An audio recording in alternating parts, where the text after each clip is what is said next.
ভারতবর্ষের রাজনীতির ইতিহাসে এক অবিস্মরণীয় গল্প। মমতা বন্দ্যোপাধ্যায়ের তৃণমূল কংগ্রেস দলের আর অস্তিত্ব নেই। 2026 সালের বিধানসভায় পরাজিত হওয়ার ঠিক এক মাসের মাথায় আজ অর্থাৎ 3রা জুন মমতা বন্দ্যোপাধ্যায়ের নিজের হাতে তৈরি করা তৃণমূল কংগ্রেস দলের আর কোনো অস্তিত্ব নেই।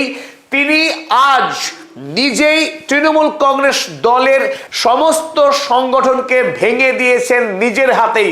আর ওদিকে এই তৃণমূল কংগ্রেসের টিকিটে নির্বাচিত হওয়া একজন বিধায়ক যার নাম ঋতব্রত বন্দ্যোপাধ্যায়, যিনি একসময়ে সিপিআইএম দল থেকে বিতাড়িত হয়েছিলেন, সেই বিতাড়িত হওয়া সিপিআইএম নেতাকে মমতা বন্দ্যোপাধ্যায় একদিন নিজের দলের নেতা হিসেবে গ্রহণ করেছিলেন। আজ সেই ঋতব্রত বন্দ্যোপাধ্যায় মমতা বন্দ্যোপাধ্যায়ের হাত থেকে তৃণমূল কংগ্রেস দলকে ছিনিয়ে নিলেন।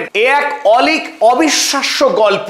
মমতা বন্দ্যোপাধ্যায়ের নিজের দলের 80 জন বিধায়কের মধ্যে মাত্র 20 জন রয়েছেন এই মুহূর্তে মমতা বন্দ্যোপাধ্যায়ের সঙ্গে, আর 60 জন বিধায়ক ইতিমধ্যেই তারা বিদ্রোহী নব্য তৃণমূল দল গঠন করেছেন এবং সেই নব্য তৃণমূল দলের নেতা হয়েছেন সেই ঋতব্রত ব্যানার্জি। তিনি ইতিমধ্যেই বিধানসভার স্পিকারের কাছে আবেদন দিয়ে বিরোধী দলনেতার পদমর্যাদা হাতিয়ে নিয়েছেন।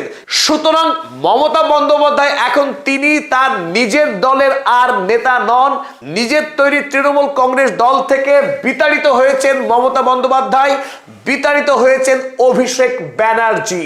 গণতান্ত্রিক পশ্চিম বাংলায় নির্বাচিত মুখ্যমন্ত্রীর ভাইপো হিসেবে যিনি এতদিন যুবরাজ, পশ্চিম বাংলার অগণিত তৃণমূল কংগ্রেসের নেতা কর্মীরা যাকে যুবরাজ বলে সম্বোধন করতেন, সেই যুবরাজকে গলা ধাক্কা দিয়ে বিতাড়িত করেছেন নিজের দলের বিধায়করা। পশ্চিম বাংলার তৃণমূল কংগ্রেস রাজনৈতিক দলের রঙ্গমঞ্চ এই মুহূর্তে একেবারে জমে উঠেছে। মমতা বন্দ্যোপাধ্যায়ের মা মাটি মানুষের তৃণমূল কংগ্রেস এখন মৃত।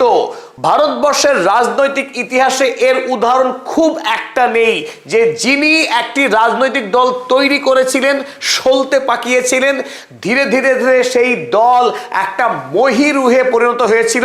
15 বৎসর ধরে পশ্চিম বাংলার মুখ্যমন্ত্রী ছিলেন যে মমতা বন্দ্যোপাধ্যায়, যে তৃণমূল কংগ্রেসের বিরুদ্ধে একটি শব্দ উচ্চারণ করবার ক্ষমতা ছিল না রাজ্যের কোনো রাজনৈতিক দলের।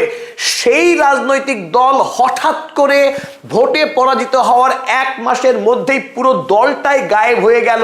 এক সত্যি অলীক গল্প। এই মুহূর্তে পশ্চিম বাংলার মানুষ গায়ে চিমটি কাটছে বারবার। সত্যি কি এটা ঘটেছে? এটা কি বিশ্বাস করা যায়? আজ মমতা বন্দ্যোপাধ্যায়ের দল তৃণমূল কংগ্রেস নেই।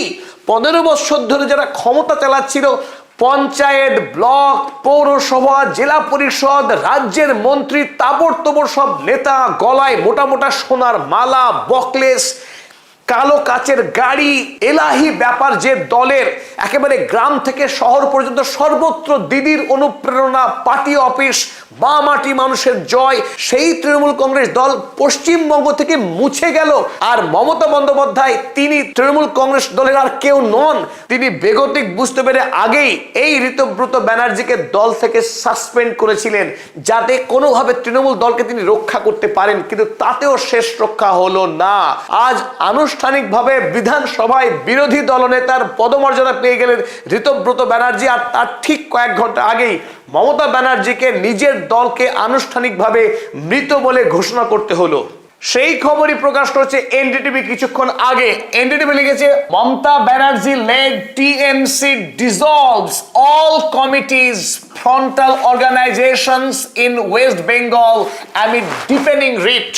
তৃণমূল কংগ্রেস দলের বিভাজনের কারণে মমতা ব্যানার্জি তার দলের সমস্ত সংগঠন, শাখা সংগঠনকে তিনি ভেঙে দিতে বাধ্য হয়েছেন।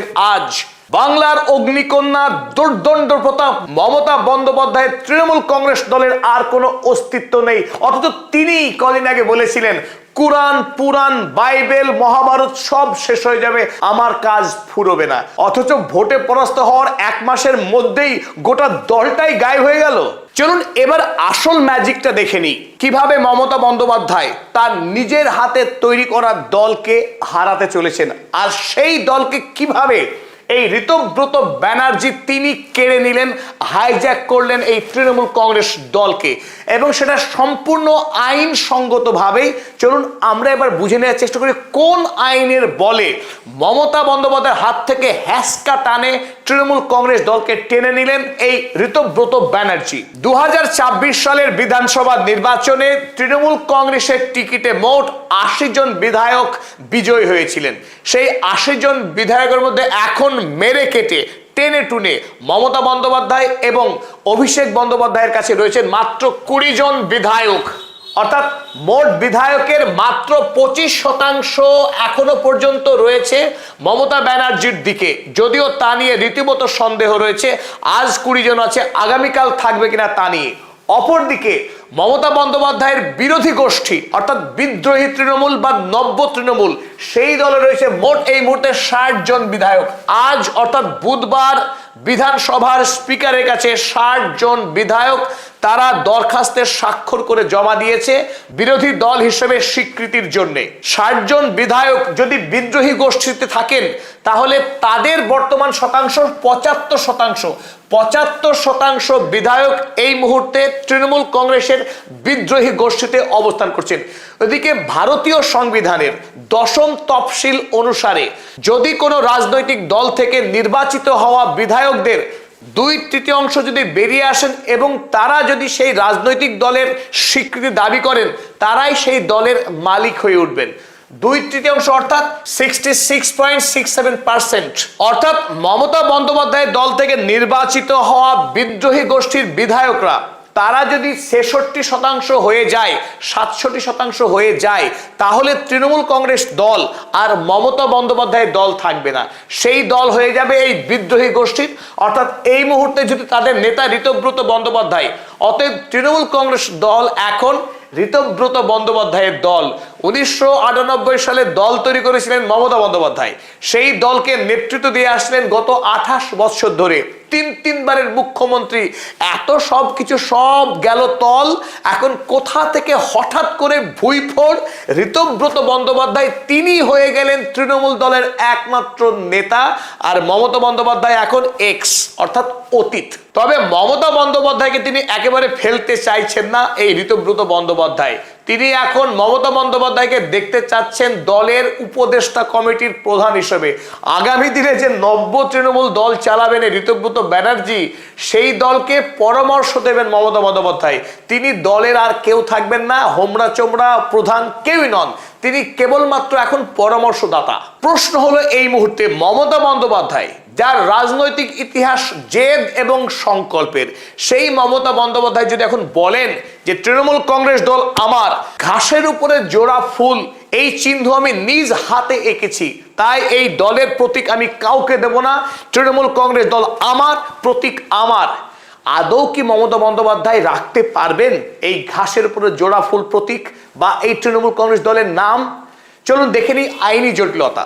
এখন যদি ঋতব্রত বন্দ্যোপাধ্যায় ভারতের নির্বাচন কমিশনের কাছে দরখাস্ত করেন যে তৃণমূল কংগ্রেস দলের প্রতীক এবং এই দলের নাম আমাদের, মমতা বন্দ্যোপাধ্যায়ের নয়, কারণ তাদের কাছে রয়েছে এই দলের 75% বিধায়কের সমর্থন। কারণ ভারতবর্ষের 1968 সালে সুপ্রিম কোর্টের একটি রায় রয়েছে, যে রায়টির নাম ইলেকশন সিম্বলস অর্ডার। এই ইলেকশন সিম্বলস অর্ডারের 15 নম্বর প্যারা অনুযায়ী যদি 2/3 বিধায়কের সমর্থন কোনো একটা গোষ্ঠীর হাতে থাকে, সেই গোষ্ঠীর হাতেই যাবে সেই দলের প্রতীক এবং সেই দলের নাম। বর্তমানে যেহেতু ঋতব্রত বন্দ্যোপাধ্যায়ের কাছে 75% বিধায়কের সমর্থন রয়েছে, সুতরাং তৃণমূল কংগ্রেস দল এখন ঋতব্রত বন্দ্যোপাধ্যায়ের, মমতা বন্দ্যোপাধ্যায়ের নয়। 1998 সালে মমতা বন্দ্যোপাধ্যায় তৈরি করেছিলেন তৃণমূল কংগ্রেস দল নিজ হাতে জাতীয় কংগ্রেস দলকে ভেঙে, যদিও তাতে সমর্থন ছিল বিজেপি রাজনৈতিক দলের এবং আরএসএস এর।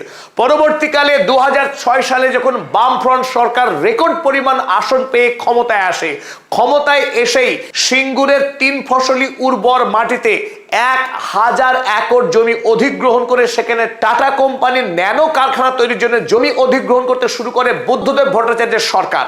আর তারপরেই মমতা বন্দ্যোপাধ্যায় শুরু করে দেয় ভূমি উচ্ছেদ প্রতিরোধ আন্দোলন, অর্থাৎ কোনোভাবেই কৃষকদের জমি কেড়ে নেওয়া যাবে না। এই আন্দোলনে সিঙ্গুর থেকে নন্দীগ্রাম তুলকালাম করে দেয় মমতা বন্দ্যোপাধ্যায়। 2006 সালের ডিসেম্বর মাসে তিনি 26 দিনের অনশন ধর্মঘট চালিয়ে যান কলকাতার ধর্মতলাতে। আর সেই জমি আন্দোলনের উপরে ভর করেই রাজ্যের দোর্দণ্ড প্রতাপ নেত্রী হয়ে ওঠেন মমতা বন্দ্যোপাধ্যায় এবং 2011 সালে বামফ্রন্ট সরকারের 34 বছরের শাসনের পর পতন ঘটে। আর সেখানেই উদয় হয় মমতা বন্দ্যোপাধ্যায়ের তৃণমূল কংগ্রেসের। 2011 সালে মমতা বন্দ্যোপাধ্যায়ের তৃণমূল কংগ্রেস দল পায় 184টি আসন এবং 2016 সালে সেই আসন বেড়ে গিয়ে হয় 211টিতে। 294 মধ্যে 211 আসন পেয়েছে 2016 সালে এবং 2021 সালে সেই আসন আরো বেড়ে গিয়ে হয় 215। কিন্তু 2026 সাল আসতেই পাল্টানো দরকার, বিজেপির এই স্লোগানের কাছে তৃণমূল কংগ্রেস দল ভূপাতিত হয়, পতন ঘটে যায়।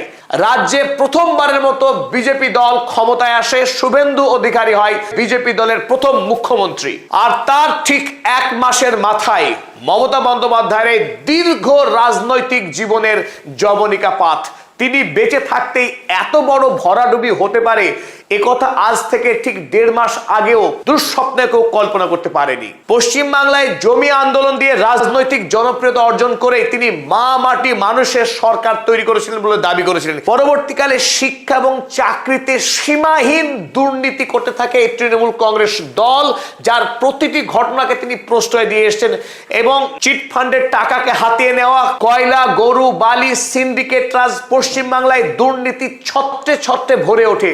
তারপর পশ্চিমবাংলায় শুরু হয় ধর্মীয় মেরুকরণের রাজনীতি।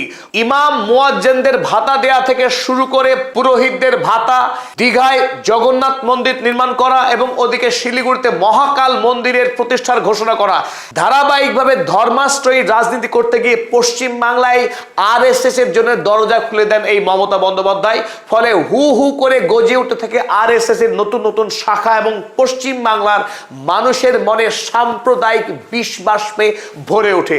আর তারই ফসল ফলে 2026 সালে সম্পূর্ণ ধর্মীয় বিভাজন ভিত্তিক রাজনীতির ফলে বিজেপি প্রথমবারের মতো পশ্চিমবাংলায় সাফল্য পায় নজিরবিহীন ভাবে। ফলে মমতা বন্দ্যোপাধ্যায় একদিকে যখন দাবি করেছিলেন তিনি ধর্মনিরপেক্ষ রাজনীতি করেন, কিন্তু পক্ষান্তরে তিনি সাম্প্রদায়িক রাজনীতির জমিকে প্রস্তুত করে দিয়েছেন এই পশ্চিমবাংলায়। ফলে আজ মমতা বন্দ্যোপাধ্যায় তার রাজনৈতিক জীবনের অকস্মাৎ মৃত্যুতে পশ্চিমবাংলার মানুষ সত্যিই দারুণভাবে বিস্মিত, হতবাক, কিছুটা দুঃখিতও বটে।